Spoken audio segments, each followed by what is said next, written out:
Welcome to part 4 of the Shared Decision-Making Learning module. In this portion of our learning module, we are going to talk about and reflect on the benefits of consensus decision-making. You'll have a chance to do a little choice reading activity to explore some different consensus decision-making strategies. Our guiding questions for the remainder of our learning module are: what is consensus decision-making? We'll think about the benefits, and then we will also focus on what do we need to consider after a decision is made. We're going to start by watching a short video on consensus decision-making. While you watch, I would love for you to consider these questions. What is consensus decision-making, and how might consensus decision-making improve collaborative leadership practices? So let's go ahead and watch this video in a video.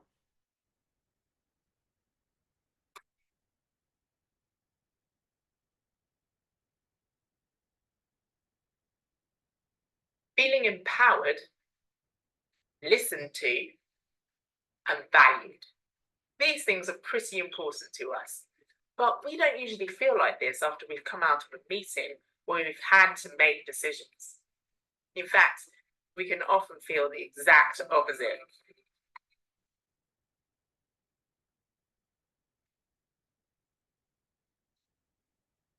Bob does all the talking.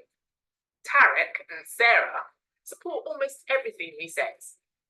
Nobody has much of a chance to speak, and then there's a vote. Or maybe there isn't a vote, and whatever Bob decides, everybody has to go with. Well, there is another way. Consensus decision-making is a process where everybody who's affected by the decision has their say. And the group looks for ways forward that everyone can support. And actually, many of us use informal consensus without even realizing it. Picking a holiday, restaurant, or deciding which color to paint the living room wall. It weaves together everybody's best ideas and key concerns, resulting in creative solutions that everyone's committed to. But for it to work really well, there are some key values, attitudes, and behaviors group members should have. Find out about consensus decision-making, clear process, and facilitation in the next video, or find written resources at seedsforchange.org.uk.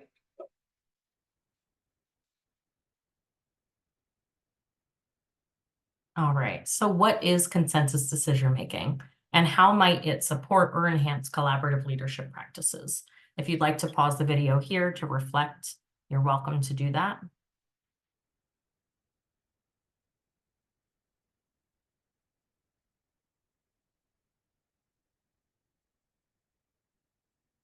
Our next activity is going to be a choice reading activity. We really wanted you to have an opportunity to choose where you take your learning next.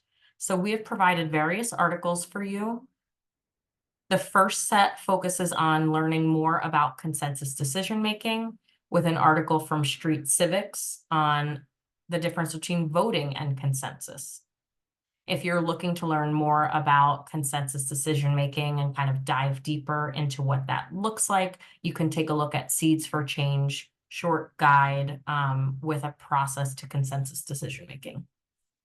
If you feel like you have a good understanding of what it is and you're looking more for strategies on how to gauge consensus within your collaborative meetings, you can read about Fist to Five or Gradients of Agreement.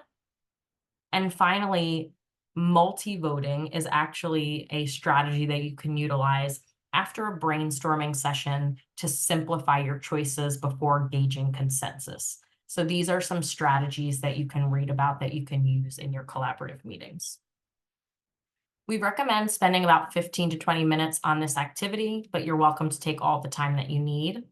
If you're working with a group, you may choose to read different articles and share out like a jigsaw. You can also save these resources and come back to them as time allows for you. Before you pause the video here and start your choice reading, I just want to show you the reflection questions that we're going to ask you to think about after you've read your article.